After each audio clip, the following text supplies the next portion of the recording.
మనిషి జీర్ణాశయ వ్యవస్థ మనం తీసుకునే ఆహారాన్ని శరీరానికి అవసరమైన పోషకాలుగా మార్చే విధంగా పనిచేస్తుంది. శరీరం మొత్తానికి అవసరమైన శక్తిని ఈ ప్రక్రియ అందిస్తుంది. ఆమ్లాలు, ఎంజైమ్లు, హార్మోన్లు సమన్వయంగా పనిచేస్తేనే మనం తీసుకున్న ఆహారం సమర్థవంతంగా జీర్ణమవుతుంది. సరైన ఆహారపు అలవాట్లు, తగిన నీటి సేవనంతో మాత్రమే మానవుని జీర్ణ వ్యవస్థ ఆరోగ్యంగా ఉంటుంది.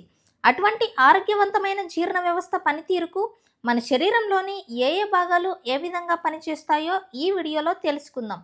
మొదటిసారిగా మా ఛానల్ను చూస్తున్నట్లయితే తప్పకుండా సబ్స్క్రైబ్ చేసుకోండి. మరిన్ని ఇన్ఫర్మేటివ్ వీడియోస్ కోసం ఒక చిన్న లైక్ ఇవ్వండి చాలు. ఇక వీడియోలోకి వెళ్ళిపోదాం. జీర్ణక్రియలో ప్రధానంగా పాల్గొనే అవయవాలు ఇవే.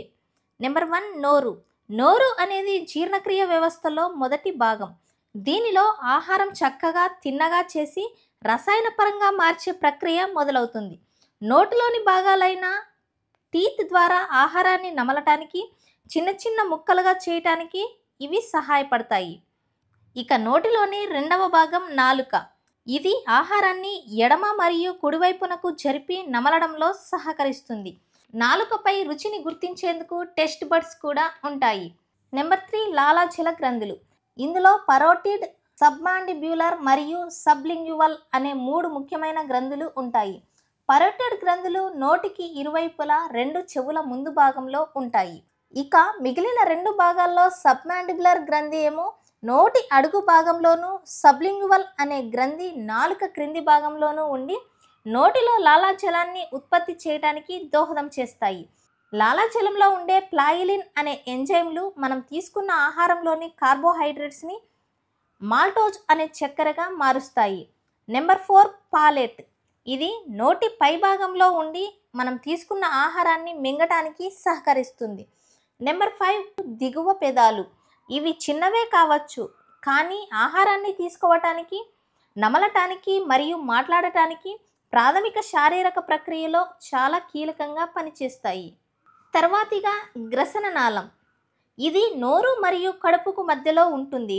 ఈ నాళం సుమారు 25 సెంటీమీటర్ల పొడవులో ఉంటుంది. దీని నిర్మాణం మృదుల కండరాలతో తయారై ఉండి మనం తీసుకున్న ఆహారాన్ని, ద్రవాలను పెరిస్టాల్టిస్ అనే కండర కదలికతో కడుపులోకి నెట్టుతుంది. గ్రసన నాళంలో ముఖ్యమైన భాగాలను మనం గమనించినట్లయితే స్పింక్టర్స్. ఇవి ఎగువ అన్నవాహికగాను, దిగువ అన్నవాహికగాను 2 విధాలుగా పనిచేస్తాయి. ఎగువ అన్నవాహిక మాత్రం గాలి మనం తినే మార్గానికి పోకుండా అడ్డుకోగా, దిగువ అన్నవాహిక మాత్రం కడుపులో ఆహారం చేరిన తర్వాత అది తిరిగి పైకి రాకుండా అడ్డుకుంటుంది. ఈ గ్రసన నాళంలో గోడ నిర్మాణం 4 పొరలుగా ఉంటుంది. తర్వాత పొత్తి కడుపు. ఇక్కడ ఆహారం మరింత రసాయనికంగా జీర్ణమవుతుంది.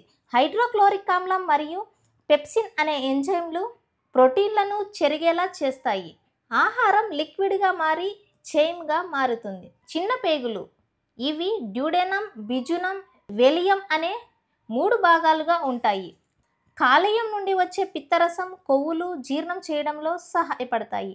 ఆగ్నాశయం నుంచి వచ్చే ఎంజైమ్లు అన్ని రకాల ఆహారాంశాలను అనగా చక్కెరలు, కొవ్వులు, ప్రోటీన్లను జీర్ణించేందుకు సహాయపడతాయి. ఆ తర్వాత జీర్ణమైన పోషకాలు చిన్న ప్రేగుల గోడల ద్వారా రక్తంలోకి ప్రవేశిస్తాయి. తర్వాతిగా పెద్ద ప్రేగులు. ఇది కాలన్ మరియు రెక్టం అనే భాగాలను కలిగి ఉంటుంది. మిగిలిన ఆహారపు చెత్త నుండి నీరు మరియు కొన్ని ఖనిజాలు గ్రహించబడతాయి. మిగిలిన భాగం విసర్జన కోసం రెక్టం ద్వారా బయటకు వెళ్తుంది. గుదం.